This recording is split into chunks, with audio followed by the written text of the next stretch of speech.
walang araw na hindi ka mamumura, mapapagalitan ka, sisihin ka, and then magsusumbong pa sa supervisor, sa nakakataas, yung isang kliyente, sa halip na i-pacify itong worker na pinagmumura ng abusadong kliyente sa abroad, papagalitan pa yung BPO worker. Sa tagal ng panahon na 2006, sumisigaw kami sa karapatan namin. May mga namatay sa loob ng kumpanya. May mga video kami na pinapump na lang ang empleyado nangingisay na sa loob. Marami po yan. And the DOL is not doing anything about it? Yes po. Kasi most of the time, meron po sa SENA pa lang, ang tanong na sa amin, magkano ba ang kailangan? So, Who asked that question? that is being asked sa SENA pa lang. Teka muna, sa SENA pa lang, pera-pera na agad? Yes, ako po ay isang buhay na patunay, sir. Regarding dun sa offer. Nandun naman tayo, i-hearing yung kaso. Kaya lang, ang kini-question natin is the intention why you brought up kagad. Do you have figures in mind? How much ang expected mo for the settlement? Hindi ba dapat ang tono ng Department of Labor sa kaso ay dapat patungkol sa pag-assert, ilaban mo yung kasong yan, may labang ka. And dapat yung pangil ng DOLE nandoon to support that law. Hindi settlement kagad, hindi pera-pera ang labanan, because pag pera-pera ang labanan, nakakawalan na ng dignidad. Nawawalan kami ng dignidad, not just only for the BPO workers. We're not focusing only on that. Yes, tama po kayo doon. But across all the manggagawa. Mataas ang insidente ng HIV sa mga BPO companies. We're just curious. Most of the cases po kasi are men having sex with men. More than 50% of the new HIV cases every month come from men having sex with men. And during my conversation sa Project Red Ribbon, these are not even gay men. These are yung mga nag-eksperimento. Sinong gusto una magsalita? Sa taas? Ladies first siguro. Si Ma'am Sara Prestoza. Ma'am, identify yourself and where you from and ano po yung title ninyo? Good morning po. I am Sarah Prestosa, former president of the first ever union in the BPO industry, Unified Employees of Alorica, and would like to thank you, Honorable Senator Rafi Tulfo and the chairs for hearing us. And actually, maiyak-iyak po ako kanina nung nakita ko yung video, how your heart really was touched sa aming working condition. I would like to be a live testimony of what you have mentioned are 1,000% correct. Until right now, hindi lang po sa Cebu nangyayari ito. 90%, or let's just say 100% of the BPO companies are violators, 90% in the occupational health and safety standards. Kami po ay bawal mag-log out kung may lindol. Hindi kami pwede magsabi sa customer, sorry po, it's lumilindol. Recently, nagkaroon ng sunog sa Alorica, sa may MOA. And hindi man lang po chinek yung safety ng mga manggagawa, yung mga fire exit or yung mga wirings for that. At pinili pa rin pa silang papasukin sa company. And we received complaints for that.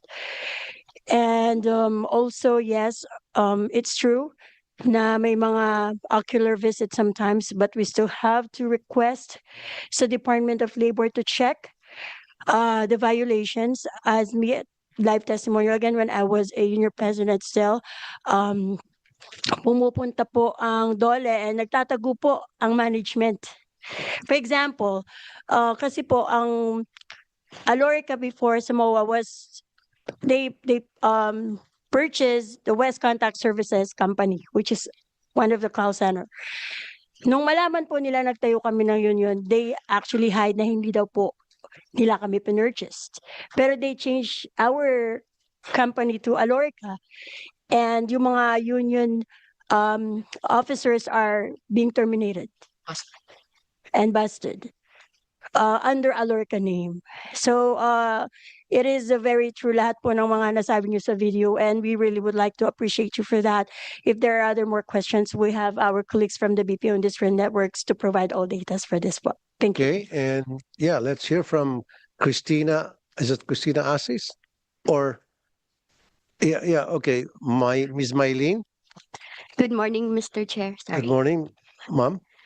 Yes, I'm the president of the BPO Industry Employees Network. We're a call center association representing the workers. As we all know that we don't have a union and we workers in the call center does not have representation.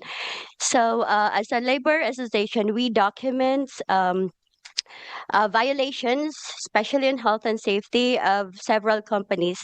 And we actually have updates even with the Cebu, the earthquake in Cebu, the most recent U1, the typhoon U1, which we had put on a list of companies who forced their workers to go to work at the onset of the storm of the typhoon. And not only that, this has been going on, this has been prevalent, and it is an industry practice that right now, Mr. Chair, na maganda na napag-uusapan so that we could put measure as how to put the stop to it. Our Secretary General actually has an update also on the Cebu earthquake because Bien was the one who actually reported it to the Department of Labor and we requested for the inspection. However, during the inspection, we were not allowed to join um, on the inspection itself. And even here in Manila, we've also requested inspection um, for the Alorica fire and for the typhoon. So maybe, Mr. Chair, you could recognize our Secretary General as well. Thank you so much. Good morning. Thank you, ma'am. But before that, yeah, Dole, okay. Bumalik sa alaala ko, yung sinabi nila na kapag nagkakaroon ng inspection yung Dole, hindi sinasama yung mga workers. Totoo ito, ako mismo testigo because nung pumunta ako, random inspection sa mga manufacturing companies sa Valenzuela, and I was informed by the workers, each time na pupunta ang Dole, yung mga workers hindi kinakausap. Ang kinakausap lang management o HR sa isang kwarto at pinapatago yung mga workers. At yung Dole, pag uwi, yung inspector may dala-dala ng envelope at busog na bundat ng tiyan. I'm making it as a joke pero that's close to reality. So dapat kapag nag-inspection kayo, you don't only talk to the management, the HR, you should also talk to the workers. And pupuntahan nyo sila mismo doon sa workplace nila. Kumusta yung pinagtrabaho nila? Okay ba yung ventilation? Nakakapahinga ba sila? Di ba? Maayos ba? Meron bang malapit na fire exit, hagdan? Ganon dapat. Ang nangyari kasi, Yusek Felipe Egarco, ang pag nag-inspection, ang kinakausap lang palagi HR. And then sabi pa nga nung isa, kanina, yung management nagtatago. So, useless pag-inspect nyo. Di ba? Later on, pag-uusapan natin, ano nangyari doon sa mga field inspector ninyo. Nasabi ko, I need names of those people na ka-inspect pa lang, lumilitaw na they just inspected that establishments at a month or so ago, and then nag-inspect ako, marami palang violation na na-flag down ko, whereas yung nag-inspect lang, like I said 2 months ago, hindi na-flag down yung violation. So, ibig sabihin, nakipagsabuatan yun sa may-ari ng company. But anyway, sige, I'll recognize Mr. Renzo. Mr. Renzo? Magandang araw, Mr. Chair. Yes, sir. Yan. Totoo din naman po yung sinabi ni Attorney Alvin Curada, and also last time, we also met with Secretary Laguesma and Bureau of Working Conditions, kasama si Director Herbosa. And yes po, wala pa pong separate unit for BPO under DOLE. Ang current na platform na meron tayo is yung tripartite. Yes, meron ho dito sa NCR, meron sa being conducted by Montiparlas. Pero yung last time, ang updates lang dun sa Cebu on what happened ay, hindi kami nakasama dun sa inspection. on the very beginning, pumayag si Dole na isama yung representative ng BN Cebu chapter namin, yung president doon sa chapter. Nang pagdating naman sa company, parang nag-request na si company na hindi pwede. Kasi parang ang pwede lang ay si Dole, yung inspector, tapos then right after that, wala nang nakakarating sa amin on what's the update on what happened dun sa inspection na ginawa ng Dole. Ngayon, we're still waiting for it, and sabi rin naman ni Attorney Curada, it's still ongoing. Pero yeah, we want to have a copy of it para i-relate din namin at ma-cascade namin sa mga workers na nag-report last time. At yun din naman, totoo rin po na kakulangan din sa maraming kumpanya across the BPO industry sa buong Pilipinas ang kawalan ng safety and health officers o yung OSH officer. At paulit-ulit na inaano ng BN throughout the years na mahalaga yung role ng OSH officer kasi sila yung pwedeng mag-declare ng yung isa pwedeng mag-declare ng walang pasok if they deemed it not safe. Kaya mahalaga yung role ni OSH officer sa trabaho talaga namin. At bukod doon ay we're still crafting a draft mula dun sa usap with Dole na magbigay ng mga recommendations for approval, for study about selection of OSH officer within mga call center agents na pwedeng tumayo as OSH officer. Yun. Hindi lang kasi puro management. We wanted to emphasize na merong genuine workers representation dahil kawalan din ng union sa BPO industry. Yun lang po, Mr. Chair. Okay, sa ngayon ba, Mr. Renzo, ah, walang mga safety health officers sa lahat ng BPO companies?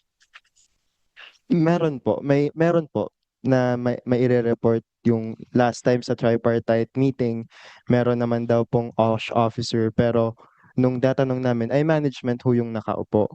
So ang gusto ho namin na dun sa tripartite din na kalahati dun sa board ng OSH committee ay meron ding workers representation, hindi lang yung management yung uupo kasi madali lang naman sabihin na na mag-declare o ng may pasok o wala kasi nasa prerogative pa rin siya ng management. Pero yung araw-araw na danas at nakakaalam talaga ng mga violations, ng mga they deem it not safe ay yung mga workers talaga kasi sila yung araw-araw na pumapasok at sila yung araw-araw na nakakaranas ng kung paano yung sa trabaho. So yun lang po, kawalan pa rin ng workers representation kung meron mang OSH committees. Pero kalakhan, malaking percentage pa rin ng mga BPO companies ay wala talagang OSH committee at all. Yun lang po, Mr. Chair. Okay. So Dole, are you aware of that? Na marami sa mga BPO companies walang OSH? Tama yan, Mr. Chair. In fact, sa ating inspection nung nakaraang taong Mr. Chair, isa yan sa mga kulang po talaga. Walang OSH committee. And then nasabi po ni Sir na wala po mga safety officer and first aider. Kaya mababa po ang compliance rate ng ating ITBP. So you know this already. Yes, Mr. Chair. And, So what did you do?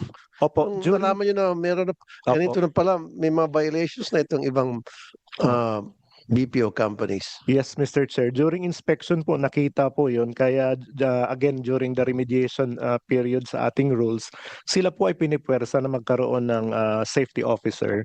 Sila po ay tinuturuan paano yung tamang OSH committee representation.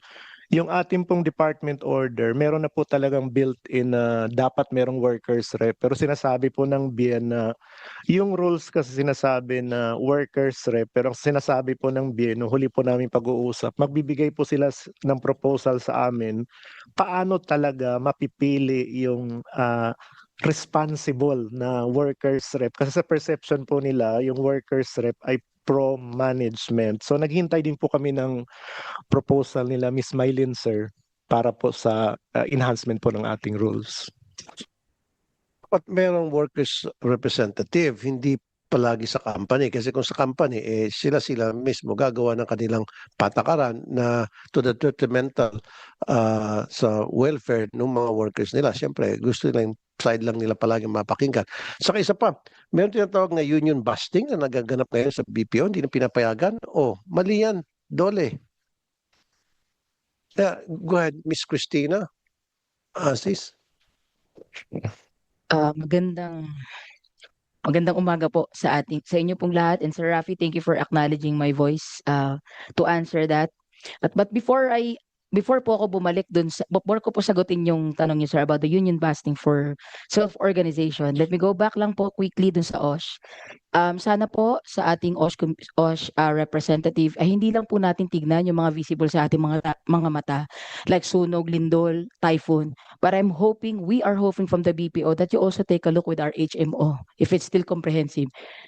Sir Rafi, ako po ay buhay na patunay na ang HMO po ay hindi na po comprehensive. Hindi ko po alam kung ang mga kumpanya ay nagsasambit na sinabi nila na covered ng Day 1 HMO. Pero ang mga manggagawa po ngayon, karamihan sa mga BPO ay co-pay. Kailangan na pong maglabas ng pera. Kung ikaw ay na-emergency, bayaran mo ang emergency mo. Check up mo, bayaran mo. Ako po ay buhay na patunay doon. So hiningi ko po ang investigasyon ng committee about it. Then let me go back naman po sa union busting. Yes, isa po ako sa naging biktima po ng pag-union busting. I was told during my time nung pandemic po ito, because I stand for all the employees during the pandemic na tinatanggal po sa hotel reservation at pinauuwi ng walang katiyakang trabaho. Sa pagbalik nila sa kanilang mga bahay, hindi din po sila pwedeng mag-work from home dahil po sabi sa account, hindi daw po pwede, pero hindi sila mailipat sa ibang line of business that can cater work from home. Dahil po sa pagtatanggol ko sa aking kapwa manggagawa, sa pagtindig ko po dun sa tinatawag nating labor rights po, ako po ay lantarang sinisigawan na sa hallway po, katulad po nito. Ang sabi po sa akin ng operations managers ko at ang aking site director, sabi po sa akin kasama ng iba pang mga operations manager, bita-bita kasi, ba't hindi na lang sa kalsada mag-rally? Ito pa po ang pinakamalupit, may red tagging pa pong nangyari, Sir Rafi. I was red tag as an NPA. So kapag ka po ba ina-assert natin yung ating labor rights, na sabi din naman po ng batas, NPA kagad? Who did the red tagging? VXI po. VXI company po. That's why I'm not connected with the VXI. I was terminated at ginawan po ako nila ng mga kaso dahil po doon sa pagtatanggol ko sa mga kapwa Ay, workers parating niyo ko. po ito sa Dole at ano pong sabi ng Dole? Hindi po natin naiparating ito sa DOLE dahil noong 2021 napakahirap pong magparating. Pandemic po yun nung time na yun. And I have to really stand. Ginawan pa nga po ng BXI ng paraan na makaalis ako sa site. Pinadala po ako sa bahay para po, kasi mag-aaron na daw po kang katwiran nila ay pababalikin naman na daw sa site. Hindi na daw po mag-hotel dahil hindi na daw po kaya ng kumpanya. Pero that's not true po. May mga naiwan pa po sa hotel. They just prioritized people, including Sara Prestosa during that time to be matanggal po sa loob ng VXI because we are educating people about their rights and standing for their rights para continue yung kanilang trabaho. Dahil madami pong na-float, madami pong tinanggal, ginawa ng mga gawa-gawang kaso ng system issue, and during that time, it's really there's really a system issue because hindi na po, nung time ng pandemic po, nagkaroon ng system issue nun dahil nga po sa kaguluhan sa pandemic. Okay. Dole, so you're aware of this union busting, nakarating na pala sa inyo. So ano pong ginagawa niyo? Hindi pa po, Mr. Chair, hindi pa po nakarating wala po kaming natatanggap na reklamo tungkol sa union busting. Katulad ng sinabi ni Miss Christina, hindi daw sila nag-report sa DOLE because at that time pandemic daw. So ganito ang gagawin na lang natin. Magbigay na lang si Miss Christina ng report para maimbestigahan natin.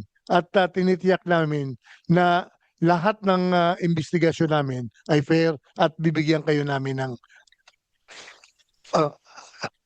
yung IBPAP, baka gusto mag-respond tungkol sa issue niyo. Okay, sige. Miss Jenny Marshall, membership head IBPAP. Ano ibig sabihin pong IBPAP?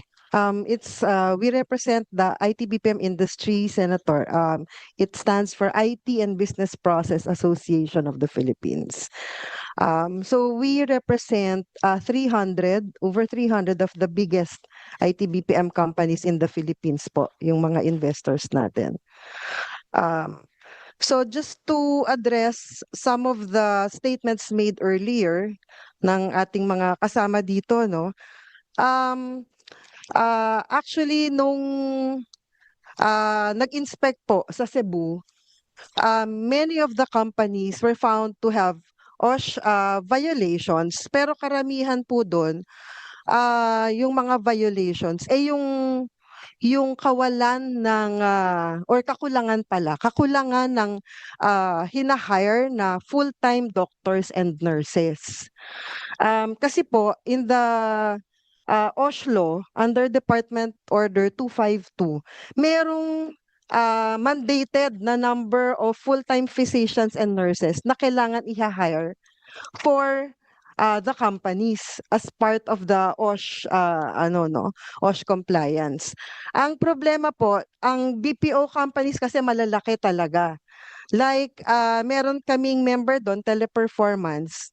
They were found to be non-compliant kasi wala silang kulang yung they needed to hire 8 full-time doctors and 16 full-time nurses, which is almost impossible kasi right now the country is experiencing a critical shortage of doctors and nurses.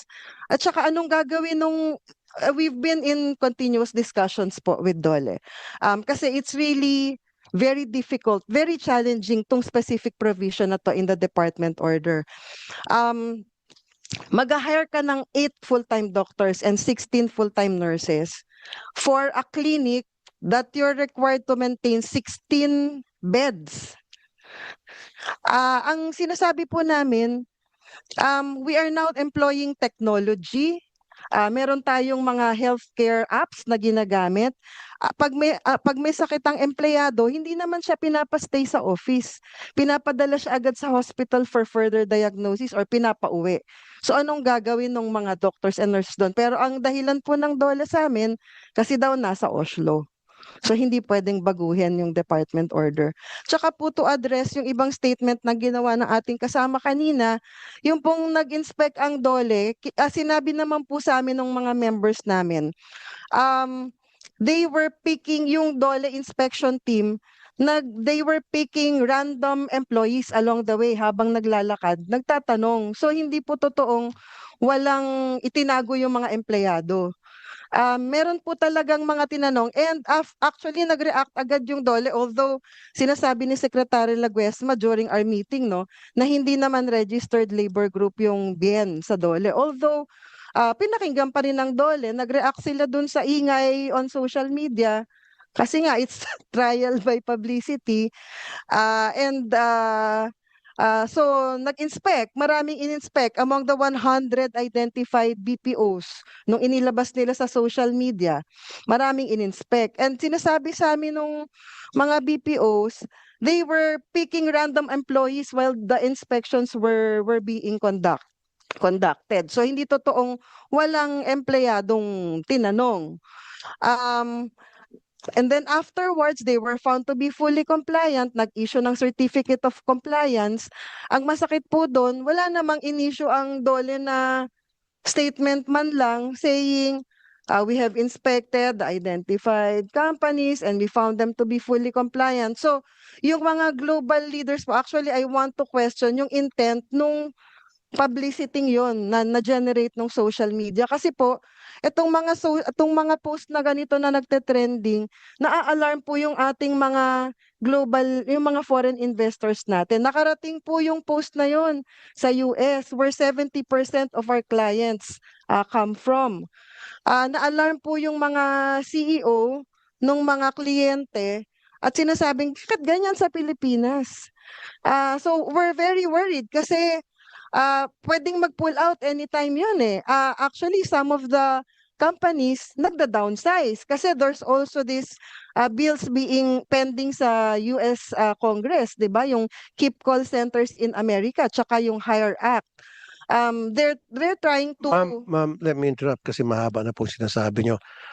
Sa ganang akin, hindi naman po siguro magpo-post yung mga BPO workers kung wala silang nakitang kamalian, kung wala silang, kung wala silang nakitang pagkukulang sa pagmamanage ng, ma'am, patapusin niyo ako.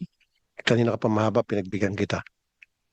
Kung wala silang nakitang mali, kung maayos yung pamamalakad, satisfied sila, happy sila sa pamamalakad, why would they post that? Why would they do that? Alam nilang consequence. So, tulad sinabi mo, mati-turn off yung mga CEO sa yung mga clients ninyo na pwede mag-pull out, pwede magbawas ng mga tao, etc. So there must be something wrong. Hindi naman po mga siraulo, sorry for the word, matitino naman yung pag-iisip ng mga BPO workers ninyo. Bakit sila ma'am, let me finish. Finish, please. Ikaw, pinabayaan kita magsalita.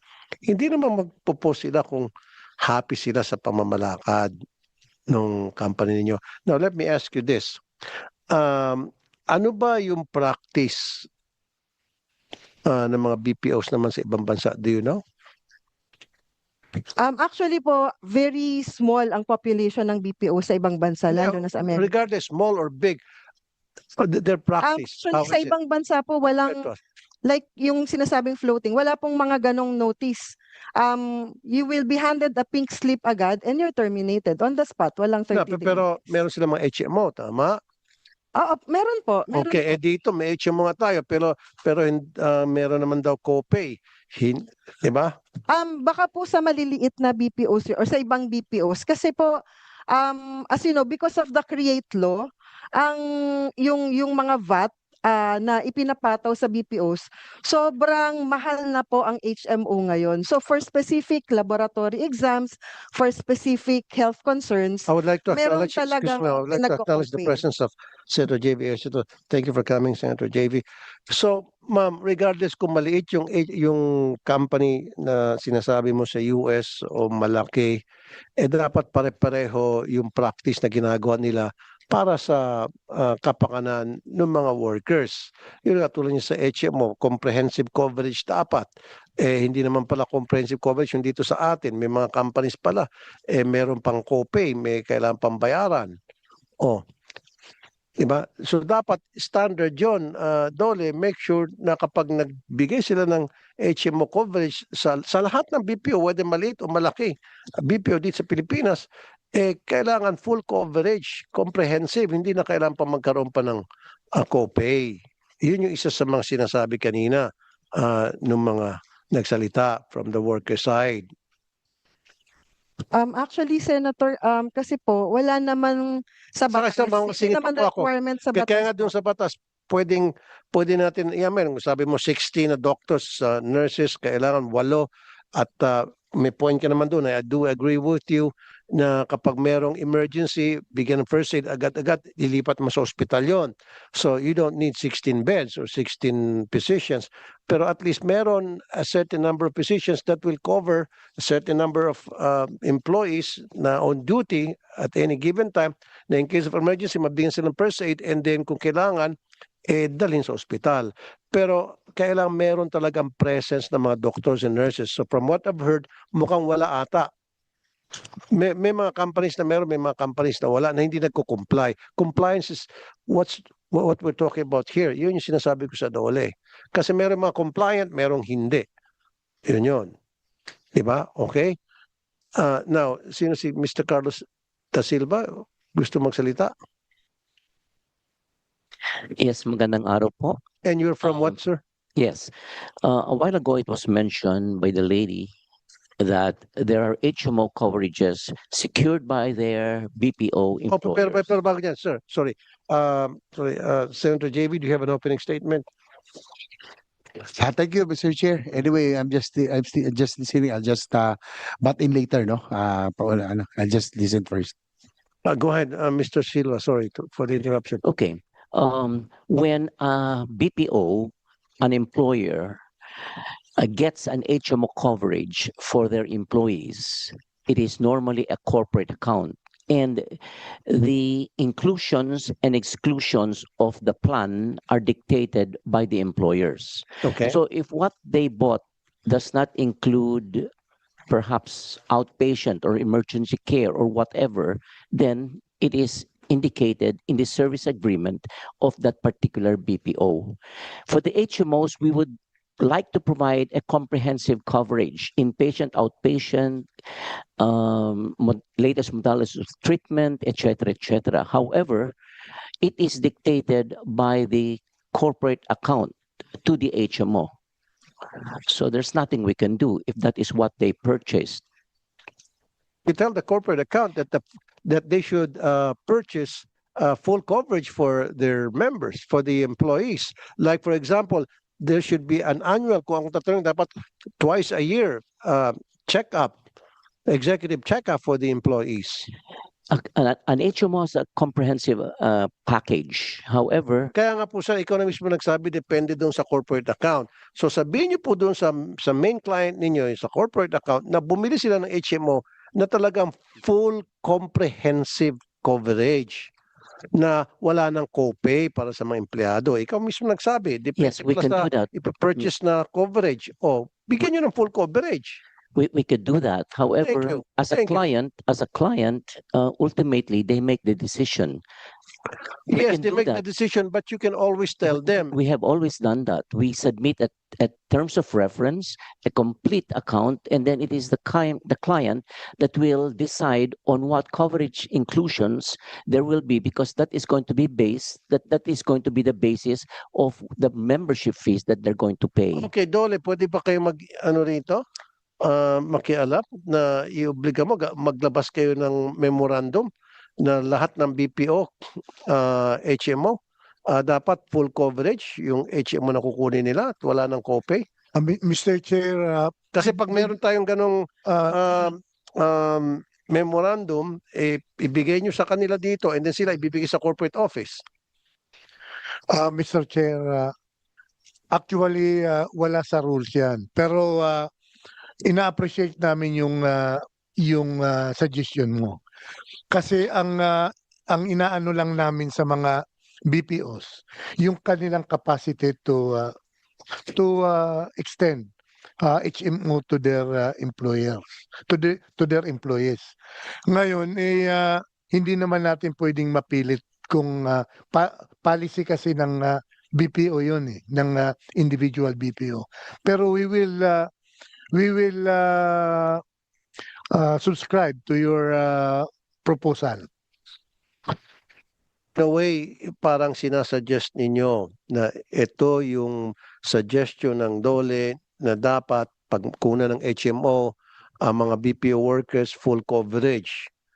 Ipipraise nyo, ikakraft nyo yung policy na yon na parang sinasuggest nyo sa kanila kung pwede, something to that effect. And then syempre lalakad nila, ipupush nila doon sa corporate office nila. Kasi nga, overwork ang karamihan sa mga call center agents. Marami sa kanila nagkakasakit, puyat, what have you. Marami sa kanila. In fact, reported naman yan, nasa media yan. Diba?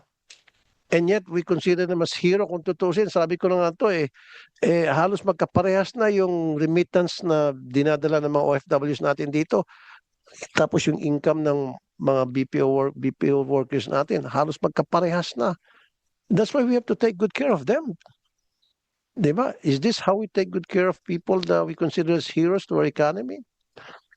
Because they're a big contribution to the economy. Alagaan natin sila. Diba? Huwag tayong maging pabaya.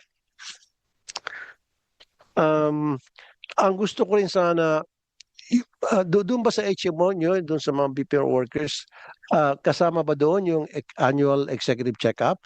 Kasama ho lahat. Everything. It's very, very comprehensive. And the best coverage for any employee, may I repeat that, any employee is an HMO coverage. That's the best. Because all you do is you're given a card, you go to 2,000 hospitals nationwide, wave your card, and you can get services there, including in your service agreement nationwide. We have 2,000 accredited institutional healthcare providers and something like 50,000 accredited doctors. It is the best coverage for an employee. for anyone for that matter. It is comprehensive. Okay, Dole, I'll put it on your shoulder na gumawa kayo ng research and study, comparative study, kung anong klaseng practice meron ng ibang bansa in terms of pag-ooperate ng isang BPO company and then dito sa atin. So para maipattern natin, diba? At least para maiparehas natin. Malay mo baka sa ibang bansa napakaganda ang treatment, sobrang ganda, baby ang dating. And then dito sa atin, parang kinakawawa yung ating mga BPO workers. At least maipantay natin. So do a study, research on that, and then get back to me in a week. Is that possible? Okay. Sige I'd po, be last glad naman to po, Mr. Da coordinate Silva. with the gentleman over there. I'll be Yeah, yeah. glad to. I will be glad to coordinate with you. I'll give you my calling card. Thank you. So ngayon, Dole, gusto ko lahat ng BPO, like I said, mas maganda meron tayong isang unit sa Dole para mag-monitor sa mga BPO companies to make sure na sumusunod sila sa safety standards. Meron silang tamang exit door. Tapos talagang merong mga clinic at may mga on-duty na physicians at nurses during work hours, etc. na nagko-comply. Okay? Dapat may dedicated units. Sabi mo wala. O sana kung kinakalan po ng budget nyo dyan, di babudgetan ko yan. I-request ako sunod na budget hearing na para magkaroon kayo ng sariling unit for that. Kasi yung OFWs natin, meron yung DMW. Sariling talagang department ang mga OFWs natin, mapalad sila. So dito sa mga BPOs natin, dapat meron tayong dedicated unit, man lang for the meantime, na para matingnan yung kanilang kapakanan, mapangalagaan yung kanilang kapakanan. Right? Okay. So anybody else from the... Sige, kayo po, Ma'am Sara? Thank you for acknowledging, Honor. Gusto ko lang pong balikan kasi medyo natalunan yung pong tanong ni Honorable Senator Raffy about union busting at sinasabi po ng Dole at ito'y pinasisinungalingan ko rin kung sakaling hindi nyo nalaman. 2015 when we registered the union, Unified Employees of Alorica, it was requested to be dissolved by Alorica to the Department of Labor. Natalo po ang management. So what they did, they terminated each officers. Until right now, naka-archive po ito sa Dole. Teka muna. So natalo yung management. Yes po. So nung natalo sila, gumanti, terminate. They do the retaliation Right. to the officers and to the members. Okay. Does that... And which because law? of that, so kasi po malaki ang pangangailangan ng mga BPO workers to support our family. So much, of course, naintindihan po namin na we need to prioritize finding a new job to another call centers, other companies. So nagkawatak-watak na po. But that falls under illegal termination. That is correct. And aside from that, I would like to emphasize, So nag-file po ba kayo sa Dole? hindi pa po at this moment. Yes, sa Dole, yes po. Nagfile So po sa kami. ngayon, is it ongoing? The case is It's archived, no. Since archived. 2018, it was archived. No, it's the Department of Labor. Actually, nagsimula to NCMB under USEC Maglungsod up to USEC, sino USEC nun? Basta that's the date until 2018. We still have the papers actually to that one. Maybe you would like to check. Kung pwede, pakibigay niyo lang sa amin. Kasi So 2015 pa yan eh. yes, Dapat yes, by Mr. this Arthur. time na-resolve na yan kung ano. Pero i-verify namin sa NCNB. Yes po. And then thank also you. would like to emphasize Sir Rafi, in case anybody doesn't know here, marami po sa mga call center company when they gave us contract is not to join any organization or unions. We're not allowed to. So nung nalaman po namin yung karapatan namin, naguluhan kami. Bakit nakalagay sa kontrata? Dahil daw po under PEZA, Philippine Economic Zone, so they have the self-regulated rule. Kaya nagtanong kami, ano po ba dapat sundin natin? Yung labor code or yung PEZA? Kasi kung nakalagay ito sa kontrata namin, ito yung naging dahilan ng pagkakupot ng mga manggagawa na matakot sumali sa organization. Okay, Dole, can you answer that? Yung question lang, PESA ba o sa labor Hindi, code? Mr. Chair, constitutionally guaranteed right po yun, yung karapatan na mag-organisa nila. Ang sinasabi po ni Ma'am Sir ay nakalagay daw sa mga employment contract. Baka we can check po sa IBPAP rep, Mr. Chair, kung totoo nga pong ganyan ang practice. Pero hindi po dapat ganun, Mr. Chair. Nasa constitution po natin yung karapatan. And then po you nila should inform each and every Opo. BPO companies dito sa bansa natin na mamali yung pag-aakala nila, yung pinapractice na dito. Madam, baka pwede kami makahingi ng sample ng contract para ma-review namin. Kung pwede, For the contract, we'll talk to our members about this kasi confidential eh. Natatakot po silang maglabas about that. But we're willing to, if Sir Rafi would like to talk to our members, we can bring them warm body Okay. to your office. Sa next hearing Senator siguro, Rafi, yes, we can yes, do we can that. do that. And if maybe siguro kung kay Senator Rafi, they will give the trust. Because we in the BPO industry, honestly, 1000% do not trust the government anymore. Sa tagal ng panahon na 2006, sumisigo kami sa karapatan namin. May mga namatay sa loob ng kumpanya. May mga video kami na pinapump na lang ang empleyado nang hingisay na sa loob. Marami po yan. Because of that, natatakot na kami. Kaya we are really finding trusty people na talaga mapagkakatiwalaan namin because retaliation are very rampant inside. Hanapan ka lang. Every time na kayo po'y nagpa-file ng complaint o lumalapit sa DOLE or any agency, government agency for that matter, hindi nabibigyan ng aksyon yung inyong reklamo, hindi pinapansin or kuminsan pinapansin man, pero after that nag-retaliate yung company at i-terminate Yes kayo. po. And the DOLE is not doing anything about it? Yes po. Kasi most of the time, meron po sa Sena pa lang, ang tanong na sa amin, magkano ba ang kailangan? So, Who asked that question? that is being asked sa Sena pa lang. Kapag nagpa-file kami ng kaso, do you have numbers in mind? So, naisip ko, kaya pala ang daming folder dito sa Sena, no? Ang daming kasong nakafile kasi binibili na ang karapatan ngayon at hindi na Teka naililista. muna, sa Sena pa lang, pera-pera na agad? That's true. I can vouch for that. Hindi naman po, wala kasi dito ang INCNB at saka ano. Pero hindi po totoo lahat ng mga sinasabi ni Ma'am Sara. Kasi yung SINA, yung single entry approach, doon pa lang bago mag-ripen ng ang kaso sa NLRC o sa INCNB, inaariglo muna yan. Ibig sabihin ng sinisitil muna as part of the judicial process. Hindi yan, inadapt yan ng SINA para mapag-usapan kung kung hindi naman masisettle, ipinapasa yan sa proper authority like in LRC or in CNB. Pero sir, hindi pwede yung pag-upo pa lang agad, magkano gusto mo, magkano kailangan. Hindi naman po. Hindi, dapat may mediation, may pag-uusap muna and then sa process ng pag-uusap, yun, madetermine kung magkano talaga dapat ang pwedeng maibigay doon sa employee na nagreklamo. Actually, Mr. Magkano benefits na dapat makuha niya. Pinag-uusapan niya. Huwag yung outright forthwith na. Hindi naman po. Hindi naman parang insulto po yun, sir. Po? Insulto yun. Opo, insulto po yun. Actually, hindi naman po yun ganun ang pag-upo kaagad. Magkano ba?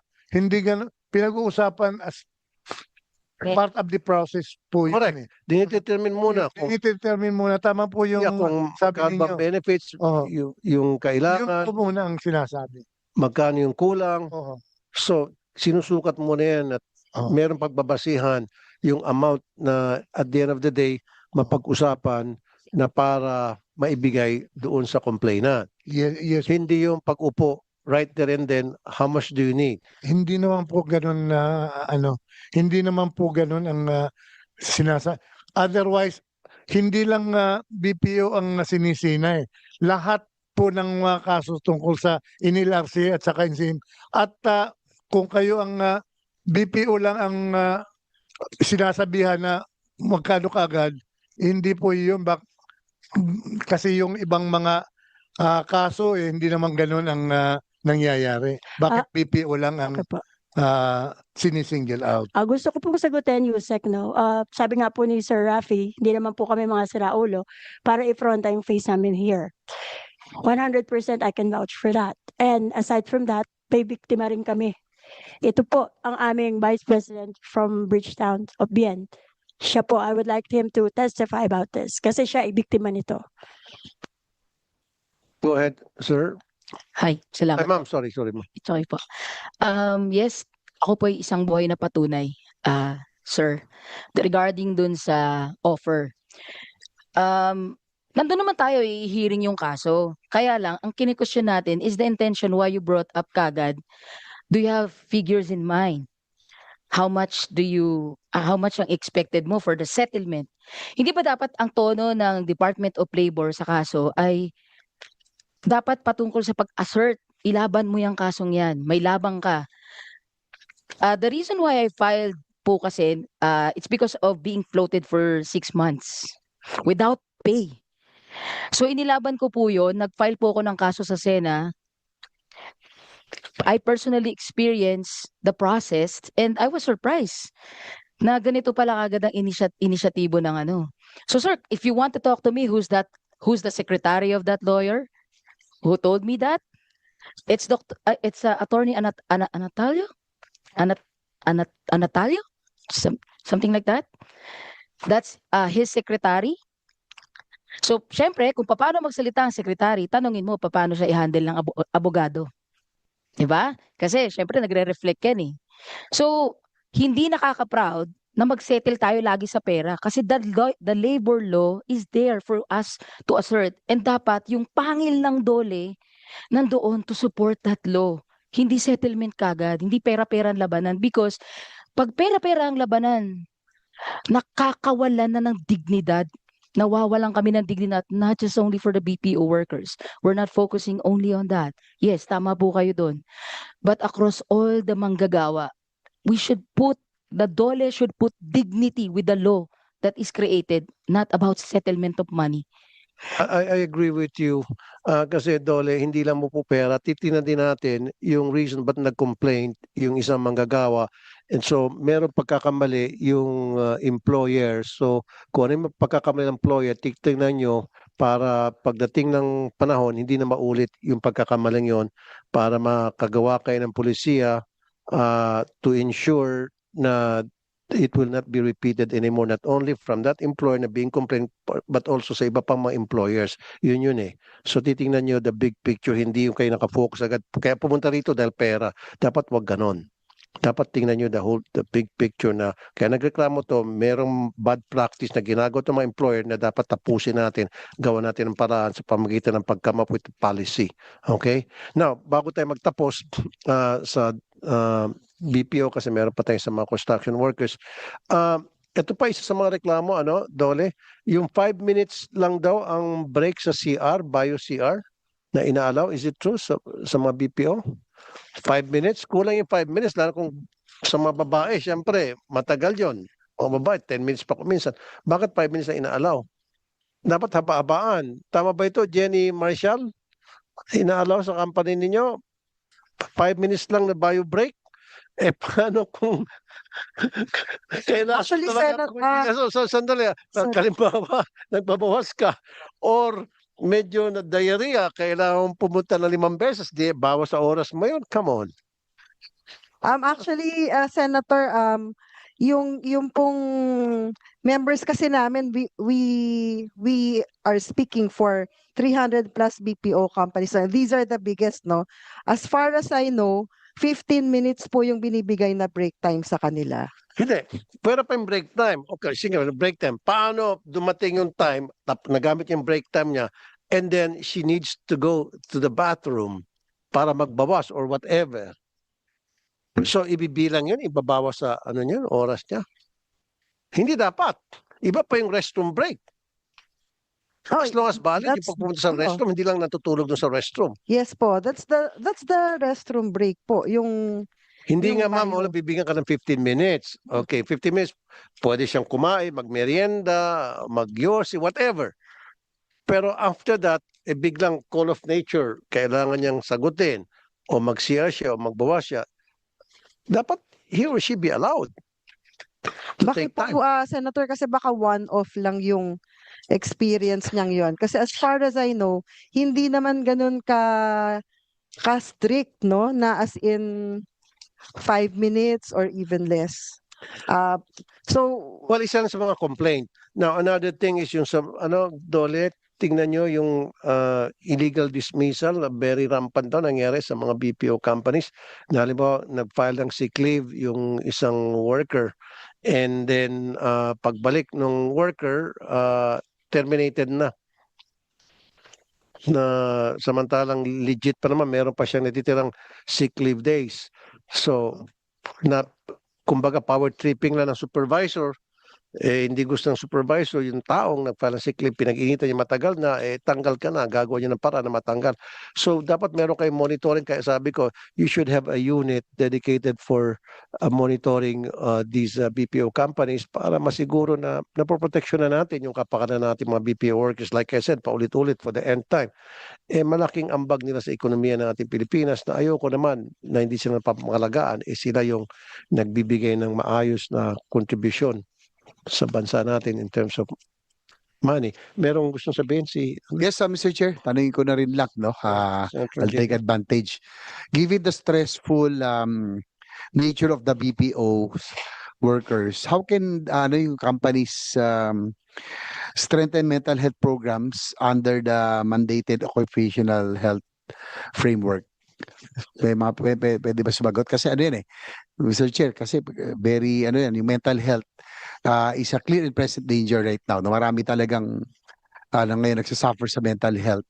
So, lalo ng BPO, medyo iba ang, very unique, stressful yung kanilang environment. So, Very meron bang stressful. ginagawa? May ginagawa ba ang ating BPO companies? Masingit ko, yeah. Kasi diyan yung namumura ka, sinisigawan ka, nilalait ka. Kumbaga, kuminsan manlilit ka sarili mo eh. Yan yung mga napapakinggan ko sa mga nakakausap ko mga BPO workers.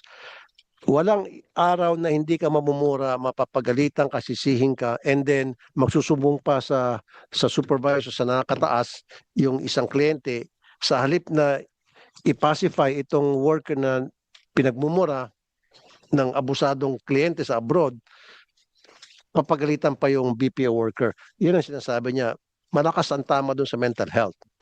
So, sinong gusto magsalita raw? Yes, do you have any, mga companies, meron ba tayong mental health programs for BPO workers? Go ahead, Mr. Carlos da Silva. Well, the HMOs, so it's something that is part and parcel that could be, especially for corporate accounts, it could be incorporated into it. So yung HMOs do you cover mental health cases? We do cover it, and it's particularly for corporate accounts. It can be programmed, it can be included, it can be special, especially for the BPO workers. Also, baka hindi niyo po alam, sa mga BPO workers, that under the Universal Healthcare Law, Mr. Chair, kasama po ang mental health. Meron tayong mental health programs that you can avail of mental health medicines. Marami kasi maintenance dyan na mahal eh.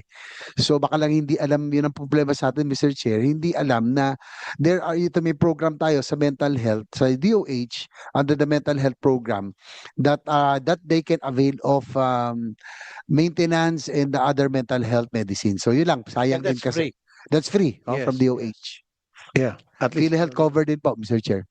okay, last na lamang and then we'll move on. Meron Yes, pa tayo. please. A while ago, you mentioned that HMO coverages should be comprehensive. In Senator Lapid's bill 693, in section 27, it uses the word encouraged to provide full health insurance to the employees. It says encourage. We suggest that you change the word encourage to mandated, because encourage means you may not take it. So it should be mandated.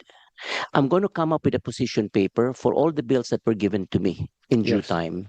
Thank you, sir. Yeah, and we'll talk to Senator Lito Lapid pertaining to that. Okay, thank you very much. So sa lahat ng mga taga-BPO and BPO concerns, pwede siguro kayong umuwi kasi... Sir Chair, okay lang. Oh, yes, Last sure, one sure. concern. Go ahead. Total, nandito yung BPO. Kasi medyo alarming po ito, Mr. Chair. Yung rise in HIV cases in the Philippines, medyo mataas, no? And may study, siguro alam din ng mga BPO workers, medyo mataas din ang incidence sa mga BPO industry. So, tanong ko lang, is the company is doing something about this? Kasi alarming ho talaga yung pagtaas, no? Nabahala din ako. And ang maraming information reach us, prevalent to sa BPO industry. Thank you very much, Mr. Chair. As a matter of fact, buti pinalala mo. Kanina, kausap ko nga yung mga staff ko tungkol dyan. Sabi ko, prevalent yung HIV. Tumataas yung insidente ng HIV sa mga BPO industry. So matanong ko lang, curious lang kami, why?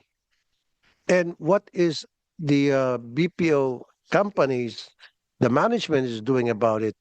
And our government, what is the government doing about it? Gusto ko naman malaman, sino, from the BPO companies or from the members, bakit mataas ang insidente ng HIV sa mga BPO companies? We're just curious. Nasa media naman ito eh. Open naman ito, di ba? This is no longer a secret. Or if it's a secret, it's an open secret. Nasa media na to. Bakit po? Can anybody answer from the BPO members? Doon muna sa mga employees. Anong reason po? Hello po again. Okay. I'm not sure if this is, tama yung thinking ko of why it's prevalent yung HIV in the industry. But there's a culture yung nagdi-distress yung mga BPO workers because as you've mentioned earlier, when you're on the floor, very toxic, you get nagged by mga racist slur.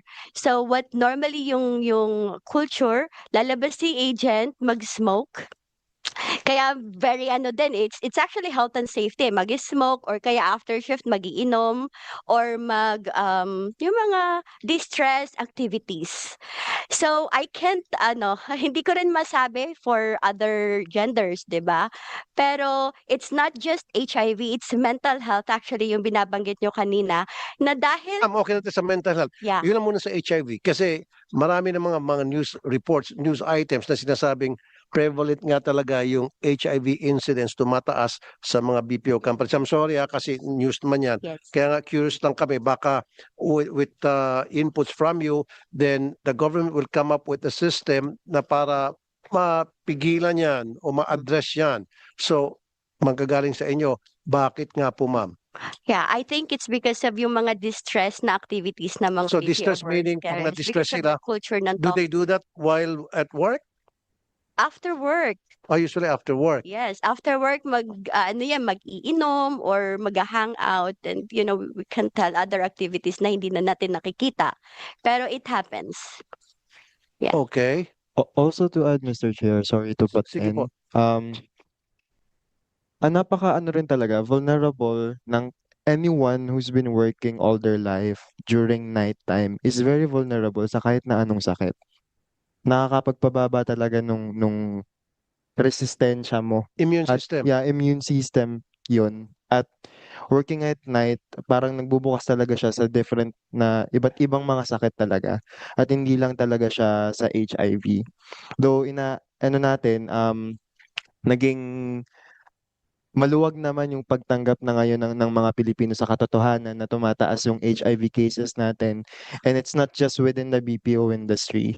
As of now, we cannot say kung bakit may mataas na kaso pa rin coming from the BPO industry. Pero as a whole naman, as a country, as a citizen na rin, not just a BPO worker. Pero what I could say is masusolusyonan siya ng gobyerno kung mas maayos yung health services natin sa panahon na although libre na yung may mga programs na sa libreng gamot ng mga may HIV positives tayo, pero in terms of services pa rin talaga, kulang pa rin tayo, behind tayo sa mga hospitals natin on how we accommodate those HIV patients and also yung information dissemination. Siguro kasama rin doon yung vitamins and supplements to boost immunity for the workers. And I don't know, walang malis sa akin na kung talagang tuloy-tuloy pa rin tumataas yung insidente ng HIV, then siguro practice safe sex. Why not issue condoms na make it available for anybody who would like to avail for it or avail of it? Kasi sa atin deterrent eh. Yeah. Okay, last na naman po. Nako, lumalampas na tayo. Dito naman sa side ng ng company. Okay. Senator, bali po, some of the companies are already doing what you mentioned, no? They're leaving condoms dun sa mga restrooms. Mhm. And then Okay. we have also tied up with Project Red Ribbon, which is for HIV testing and awareness. So there's free HIV testing Good. in Good. Also may mga companies na yes may po, mga we're companies conducting campaigns. so sa mga companies nasa bathroom may mga condoms Yes, for yes po, anybody who would like Senator. to Opo. Tsaka avail. I just wanted to get it correct free. the impression na puro galing sa BPOs. Kasi because we're the only sector with a really comprehensive HMO coverage. No, ma'am, hindi galing sa no. I didn't say galing sa lahat sa BPOs. Yan lang po yung lumalabas sa media. Nasa media po yan. Opo. Lahat yan. Sinasabi na Actually- tumataas sa insidente at Most of the malaking percentage galing sa BPO. Media po ang nagsabi niyan. Most of the cases po kasi are men having sex with men.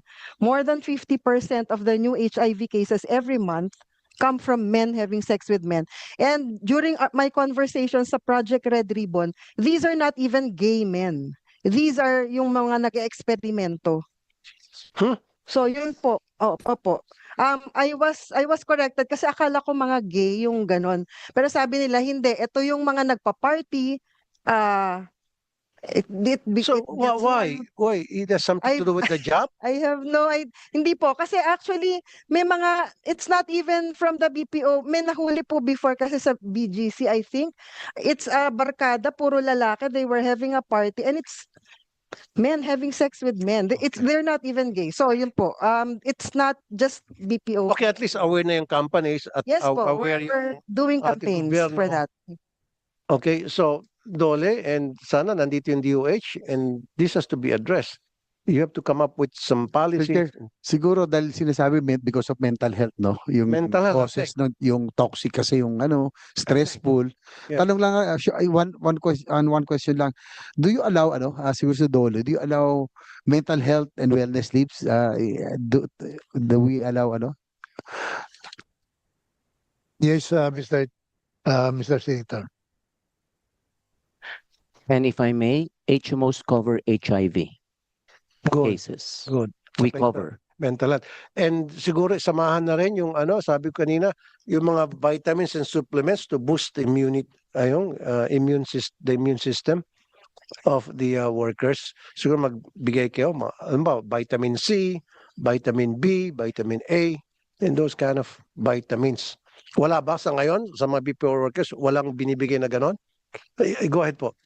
Actually, meron pong kumpanya na gumagawa po na magbigay ng vitamins. Okay. At saka, Good. hindi lang po vitamins para sa HIV, but the maintenance itself. So, kung kaya nating i-standardize na lahat ng BPO companies na magkaroon ng tamang implementation and implementation when it comes to HIV, kung kaya po na ang gobyerno ay tulungan din po yung tulungan din po yung DOLE, tulungan din po kami, like i-mandate po natin yung HIV kasi marami din po nahihiya eh.